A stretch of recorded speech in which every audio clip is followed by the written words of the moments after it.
Press the bell icon on the YouTube app and never miss another update. আসসালামু আলাইকুম বন্ধুরা, আপনাদের সামনে আরো একটি ট্রিক্স নিয়ে হাজির হলাম। ট্রিক্সটি অবশ্যই আপনাদের কাজে লাগবে 100%। কারণ বর্তমানে অনেক অ্যান্ড্রয়েড ফোনে আপনারা দেখেন যে ওয়ান হ্যান্ড মোড এনেবল করা থাকে, কিন্তু যারা বর্তমানে নতুন কোনো অ্যান্ড্রয়েড ফোন চালান না বা যারা অনেক আগের মডেলের অ্যান্ড্রয়েড ফোন ইউজ করেন, যেমন সিম্ফনি, মানে যে কোনো অ্যান্ড্রয়েড ফোনই আপনি ইউজ করেন না কেন, আপনি সব অ্যান্ড্রয়েড ফোনে চাইলে আপনি ওয়ান হ্যান্ড মোড ব্যবহার করতে পারেন। তো আমি আজকে আপনাদের সেই ট্রিক্সটি দেখাবো কীভাবে আপনারা আপনাদের মোবাইলে, যে কোনো অ্যান্ড্রয়েড মোবাইলেই ওয়ান হ্যান্ড মোড ব্যবহার করবেন। তো তার আগে বন্ধুরা, আপনি যদি আমাদের চ্যানেলে নতুন হন, অবশ্যই বন্ধুরা আমাদের চ্যানেলটি সাবস্ক্রাইব করে রাখবেন এবং কমেন্টে জানাবেন, এবং আপনাদের বন্ধুদের সাথে অবশ্যই ভিডিওটি শেয়ার করবেন। ধন্যবাদ। তো চলুন শুরু করি ভিডিও ট্রিক্সটি। তো এর জন্য বন্ধুরা আপনাদের একটি অ্যাপ্লিকেশনের প্রয়োজন হবে। আপনারা চাইলে প্লে স্টোর থেকে ডাউনলোড করে নিতে পারেন, আমি ডিসক্রিপশন লিঙ্ক দিয়ে দেব, আপনারা চাইলে আমার লিঙ্ক থেকেও ডাউনলোড করে নিতে পারবেন। তো অ্যাপ্লিকেশনটির নাম হলো রিচেবিলিটি কার্সর ওয়ান হ্যান্ড। তো এটা বেসিক্যালি ওপেন করবেন। ওপেন করার পরে যে আপনাদের সামনে এরকম একটা ইন্টারফেস চলে আসবে। ইন্টারফেস চলে আসার অ্যাক্সেসিবিলিটি সেটিংস এটা অন করে দেবেন।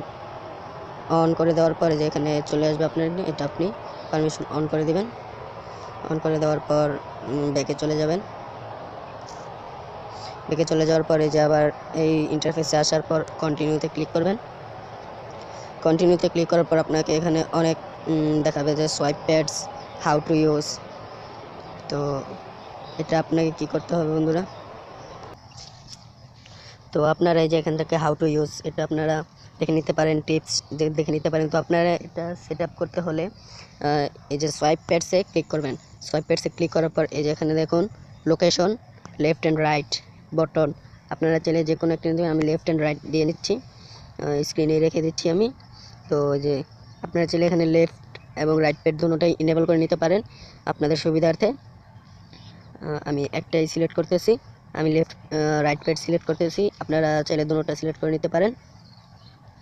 তো যেখানে সাইজ আছে, বটনের সাইজ কত রাখবেন আপনারা চাইলে যতটুকু, আমি যে 25 রাখতেছি, আপনারা আপনাদের ইচ্ছা মতো এখানে সাইজটি সেট করে নেবেন। সেট করে নেওয়ার পর আপনারা জাস্ট এখান থেকে ব্যাকে চলে আসবেন।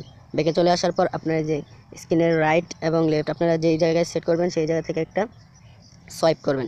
সোয়াইপ করার পরে যে দেখুন আপনাদের সামনে মাউস পয়েন্টার মতো একটা কিছু চলে আসবে। তো এটা আপনারা চাইলে এটা ওয়ান হ্যান্ড মোড ব্যবহার করতে পারেন। দেখুন আপনারা চাইলে এটা যেখানে ইচ্ছা সেখানেই আপনারা নিয়ে কাজ করতে পারেন। ধরুন আমার এই, এবং এটা আপনারা আপনাদের যাদের অ্যান্ড্রয়েড ফোন স্ক্রিন ভাঙা বা টাচে কোনো প্রকার সমস্যা আছে বা টাচ পুরো ভালো মতো কাজ করে না, তাদের জন্য এটা খুব উপকারী হবে। আপনারা যেইখানে আপনার টাচটা ভালো মতো কাজ করে আপনারা চাইলে সেখানে রেখেই এই মাউস পয়েন্টারের মতো আপনারা ইউজ করতে পারেন আপনার অ্যান্ড্রয়েড ফোনে। এই যে আমি ইউটিউব এটা দিয়ে ওপেন করতেছি, এখানে ক্লিক করবেন। ক্লিক করার পরে যে দেখুন এখানে আমার যেহেতু ইন্টারনেট কানেকশন এখন নাই, তাই এটা রিট্রাই দেখাইতেছে। তো আপনারা এই যে এখানে সার্চ বাটনে দেওয়ার পর, বাটনে ক্লিক করার পর যেখানে সার্চ বাটন আসবে, সার্চ বাটনে আসার পর আপনারা চাইলে এখান থেকেই লিখতে পারেন।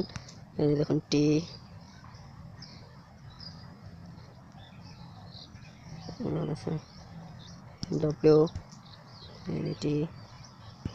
তো আজকের ভিডিও এ পর্যন্তই। ধন্যবাদ ভিডিওটি দেখার জন্য। ভালো লাগলে অবশ্যই সাবস্ক্রাইব করবেন আমার চ্যানেলটি।